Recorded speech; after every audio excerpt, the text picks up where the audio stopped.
प्यारे प्रेमी भक्तों, आप सभी को देवउठनी एकादशी की बहुत बहुत शुभकामनाएं। आज हम आपको बताएंगे देव उठान कैसे बनाते हैं और किस तरह से देवों को उठाया जाता है, क्या है सरल पूजा विधि। तो प्यारे भक्तों, आप देख लीजिए। यहाँ पर देखिए, हमने गेरू ले लिया है, इसे गेरू बोलते हैं। पंसारी की दुकान पर इजीली मिल जाएगा आपको। और हमने एक अगरबत्ती की तिल्ली पर हमने कॉटन लपेट दी है, ठीक है। और हमने यहाँ पर देखिए इस जगह को अच्छे से साफ कर लिया है। और यहाँ पर हम देवों का घर बना रहे हैं। इस तरह से आप खींच लें, क्योंकि ज़्यादा दिखाएंगे तो वीडियो लंबी हो जाती है, ठीक है। इस तरह से आप देवों का घर बनाएं। और ये पूरा करके आप इस तरह से, यहाँ पर मैं देवों का घर बना रही हूँ। यह पूरा बताऊंगी आपको गीत के साथ, किस तरह से हम देवों को उठाएंगे, कौन सी है सरल पूजा विधि, ठीक है। इस तरह से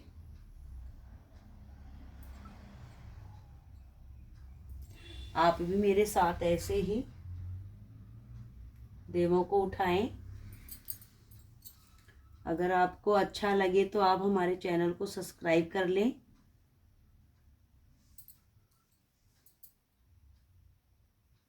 चार महीने के लिए विष्णु जी योग निद्रा में चले जाते हैं और पूरे भारतवर्ष में देवउठनी एकादशी के दिन उनको उठाया जाता है। इन पर हम यहाँ पर शुभ चिन्ह बना लेंगे।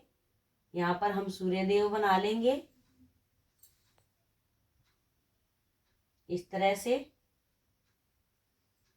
ठीक है। यहाँ पर हम चंद्रमा बना लेंगे।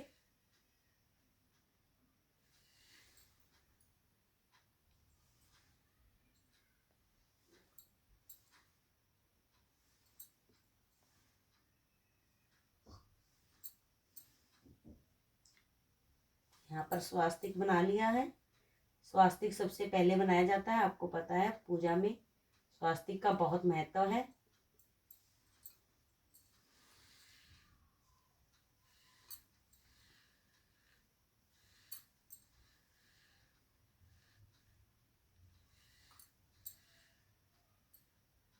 शुभ चिन्ह बनाए, आपको जो भी आता है बनाए। ओम भी बना सकते हैं, ठीक है। इस तरह से आप बना करके यहाँ पर ओम भी लिखें।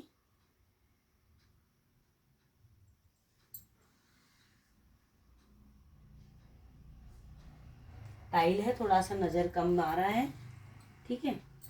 अब यहाँ पर हम विष्णु जी की प्रतिमा रूप बनाएंगे, विष्णु जी का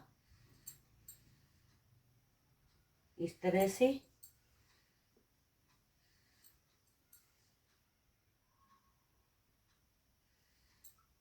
इनको हम चक्र दे देंगे हाथ में, सुदर्शन चक्र। यहाँ पर हम शंख दे देंगे और इस तरह से हम आकृति बनाएंगे।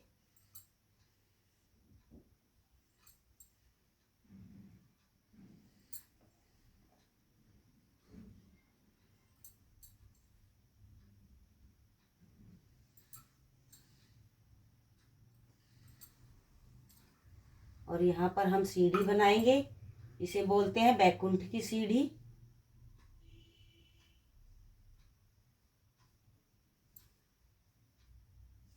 ठीक है।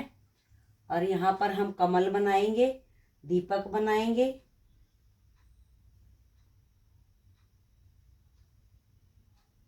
जलता हुआ हम यहाँ पर एक दीपक बना देंगे इस तरह से। इधर भी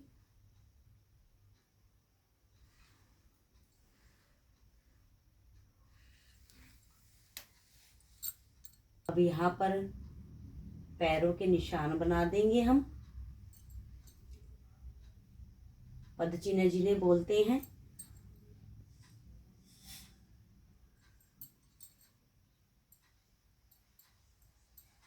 जितने आपके परिवार में बेटे हैं उतने बनाएं, और फिर एक पद अलग से बनाना होता है, ठीक है।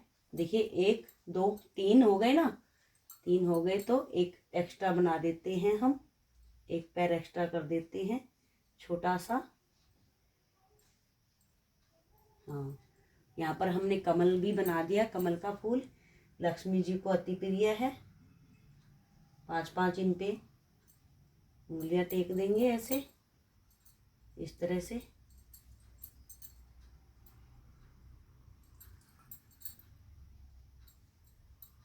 ऐसे ही बनाएं आप, बिल्कुल इजीली है, कोई दिक्कत नहीं है। आप बिल्कुल आराम से समझ के ऐसे ही कर सकते हैं। ठीक है, इस तरह से बनाएं।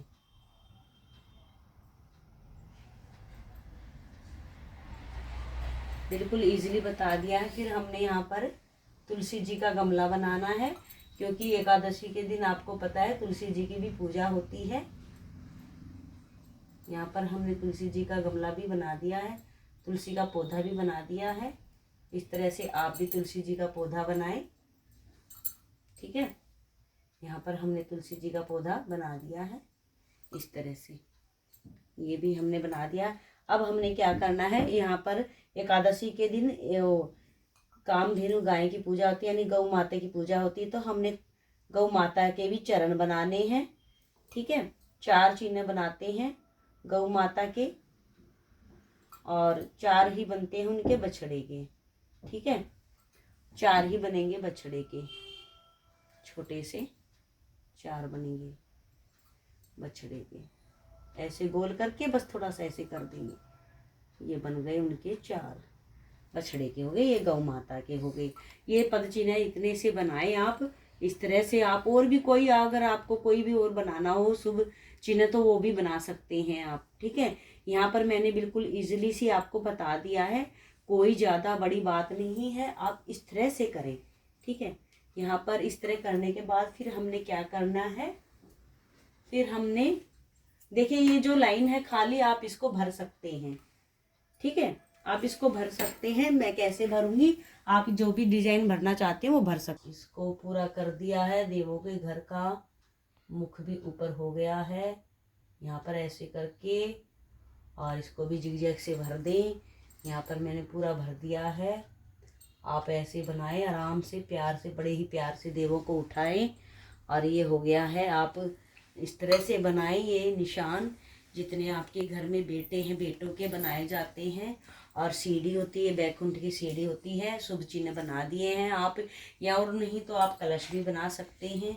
ठीक है, फिर उसके बाद हमने क्या करना है, ये सब बनाए जाते हैं दोपहर के आसपास, 4 बजे के आसपास बनाए जाते हैं। हमारे यहाँ तो 4 बजे के आसपास देवों को इस तरह से बना दिया जाता है, देवों का घर। और फिर उसी समय इनको इस तरह से, फिर सूखने के बाद थोड़ा सा इस तरह रख देते हैं हम। गेहूं के दाने जो आप जरूर रखें, गेहूं रखना बहुत ही शुभ होता है, बहुत ही अच्छा होता है। खड़ा अनाज इसमें रखते हैं। और एकादशी, देवउठनी एकादशी, इसलिए चावल नहीं रखते हैं। तो ये रखने के बाद आपको क्या क्या करना है, कैसे कैसे करना है, पूरा मैं आपको बता रही हूँ। ये देखिए आप, इसमें हम मूली लेंगे और गेहूं ले लिए हैं हमने। जो मौसमी फल है आप वो लें। और सबसे ज़रूरी तो इसमें गन्ना होता है, आप गन्ना लें। एक तरफ से गन्ना लें, क्योंकि आपको पता है गन्ना लक्ष्मी मैया को बहुत पसंद है। और सिंघाड़ा लिया जाता है, सिंघाड़ा भी लक्ष्मी मैया को बहुत पसंद है। आप सिंघाड़ा लें। और आप जो भी फल रखना चाहते हैं वो रख लें इस तरह से। आपको पता है इसमें मूली भी जरूर रखी जाती है। मूली ले आप, गाजर मूली आपके यहाँ जिस तरह से होता है उस तरह से करें। ठीक है, गाजर मूली आप जो भी रखें। और उसके बाद हम यहाँ पर दक्षिणा भी जरूर रख देंगे। और दक्षिणा का क्या करना वो भी मैं बताऊंगी आपको। कई लोग पूछते हैं दक्षिणा का क्या करें, वो भी मैं आपको बता दूंगी। अब लक्ष्मी नारायण की पूजा करनी है, हमें देवों को जगाना है, तो फूल तो बनता ही है, फूल तो हमें चाहिए, क्योंकि लक्ष्मी नारायण की पूजा कर रहे हैं हम। और हम श्री हरि को, विष्णु जी को योग निद्रा से जगा रहे हैं। इस तरह से अगर आपके पास फूल नहीं भी है तो कोई बात नहीं, आप स्किप भी कर सकते हैं। ये एक दिया हो गया, दिया हमने बना के रख लिया था पहले ही।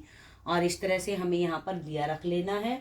ठीक है, दिया रखने के बाद फिर हमें यहाँ पर मिठाई, आपके पास जो मिठाई है वो रख लें।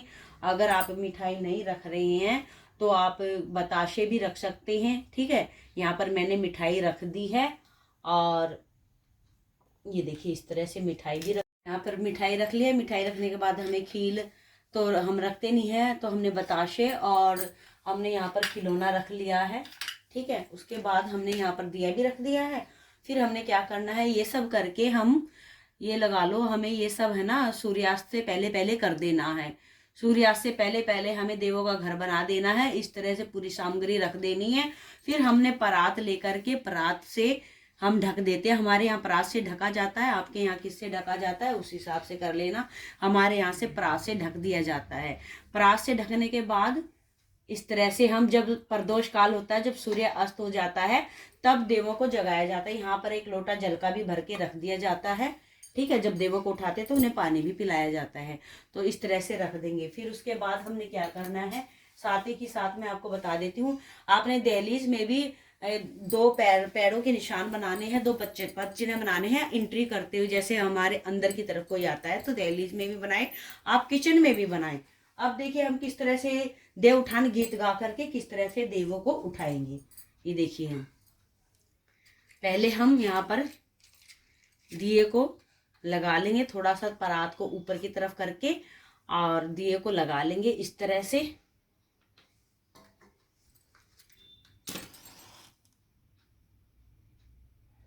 दिए को लगा लिया है, दिए को जगा दिया है हमने। ठीक है, और इस तरह से करके आप पूछेंगे सामग्री का क्या करना, वो भी मैं बताऊंगी। आप इस तरह से करना है आपको। देखिए देव उठान गीत गाते कैसे। बुलबुल ने घाले गाड़ी राज करे दीपांशु की दादी। मेरे बेटे का नाम दीपांशु है तो मैंने अपने बेटे का नाम लिया, आप अपने बेटे का नाम ले। बुलबुल ने घाले गाड़ी राज करे वंशु की दादी। इसके बाद घर की बेटियों के नाम लेंगे हम। ओले कोले धरे मंजीरा जियो दीक्षा तेरे बीरा। ओले कोले धरे मंजीरा जियो मानसी तेरे बीरा। फिर जिस हिसाब से आपकी जितनी बेटियां उस हिसाब से अपनी सभी बेटियों के नाम लेंगे। इसके बाद फिर घर की बहुओं के नाम लिए जाएंगे। जैसे कि कहेंगे आप मेरा नाम है राधा, तो मैं बोलूंगी ओले कोले धरे चपेटे जियो राधा तेरे बेटे। ओले कोले धरे चपेटे दियो मुकेश तेरे बेटे। मेरी दौरानी का नाम मुकेश है, इस तरह बुलाएंगे। और परात को इस तरह से थोड़ा ऊंचा उठा लेंगे ताकि आपका हाथ ना जले और परात भी गर्म ना हो। इस तरह से बोलते चले जाएंगे। ठीक है, और फिर अपने अपने नाम लेकर के इस तरह से बोलेंगे। ओले कोले लटके चाबी जियो दीक्षा तेरी भाभी। ओले कोले लटके चाबी जियो मानसू तेरी भाभी। जितनी इस घर सीख सलाई इतनी इस घर बुवड़ आए। इतनी इस घर सीख सलाई इतनी इस घर बुवड़ आई। जितनी खूटी टांगू सूट इतने इस घर जन्मे पूत। जितने इस घर ईट और रोड़े उतने इस घर हाथी घोड़े। ये होता है देव उठान गीत। तो फिर उसके बाद बोलते हैं उठ नारायण बैठ नारायण चन चना के खेत नारायण। उठ नारायण बैठ नारायण चन चना के खेत नारायण। मैं बोऊं तू सींच नारायण मैं काटूं तू उठा नारायण। मैं पीसूं तू छान नारायण मैं पोऊं तू जिम नारायण। कोरा गढ़वा शीतल पानी उठो देव पियो पानी। उठो देव उठो बैठो उठो देव। उंगलियां चटकाओ देव जागो जागो मारे देव। ब्याह लगन कराओ देव मंगल काज कराओ देव। उठो देव बैठो देव। फिर जोर जोर से परात को बजाते हुए इस तरह से आपने खूब जोर जोर से परात को बजाते हुए कहना है। अपने गोत्र का नाम लेना है, पितरों का भी नाम लिया जाता है। अपने गोत्र का नाम लेकर के उठो। हमारा गोत्र है बामनिया, तो हम बोलेंगे उठो उठो बामनिया के वालों के देव। उठो उठो बामनिया वालों के देव। उठो उठो बामनिया वालों के देव। उठो उठो। फिर इस तरह से उठा करके परात को हटा दिया जाता है। परात को हटाने के बाद थोड़ा सा काजल यहाँ पर बन जाती है। ये काजल आप बच्चों को टीका जरूर लगाएं, इस काजल से नजर दोष हटता है। फिर इस तरह से आप आरती करेंगे। इस तरह से आरती को 5 बार 7 बार आप घुमाएंगे। अब उठ गए हैं आपके देव। आपको देव उठने के बाद आप जो घर में चूरमा वगैरह बनाते हो, हमारे यहाँ चूरमा बनता है और चिल्ले भी बनते हैं और हलवा भी बन जाता है और खीर बने तो जोए की खीर बनती है। इस तरह से आप 3 बार इस तरह से कर देंगे भोग लगा करके। ये प्रसादी आप सभी लोग खाते हैं, मिल करके बांट करके यहीं पर खाते हैं सभी लोग, घर के जितने भी सदस्य हैं खा करके। फिर थोड़ा सा वो जो कागज पहले तो पराल होती थी उसको जला दिया जाता है, फिर नाड़े जलाने की प्रथा होती है हमारे यहाँ, नाड़े भी जलाए जाते हैं, फिर गीत वगैरह गाए जाते हैं काफी देर तक, इस तरह से भजन कीर्तन होता है। तो ये पूरी पूजा विधि आपको कैसी लगी प्यारे भक्तों, हमें कमेंट करके जरूर बताएं। अगर आपके यहाँ भी नाड़े जलाए जाते हैं तो हमें बताएं, हमारे यहाँ तो नाड़े जलाए जाते हैं। और सब्जी को वैसे तो कोई खाएगा नहीं, बच्चों को मैं यही बांट देने, दक्षिणा आप किसी बड़े बुजुर्ग को या लड़कियों को दे सकते हैं, कुंवारी लड़कियों को। पूरी वीडियो आपको कैसी लगी हमें कमेंट करके जरूर बताएं। बोलो राधे।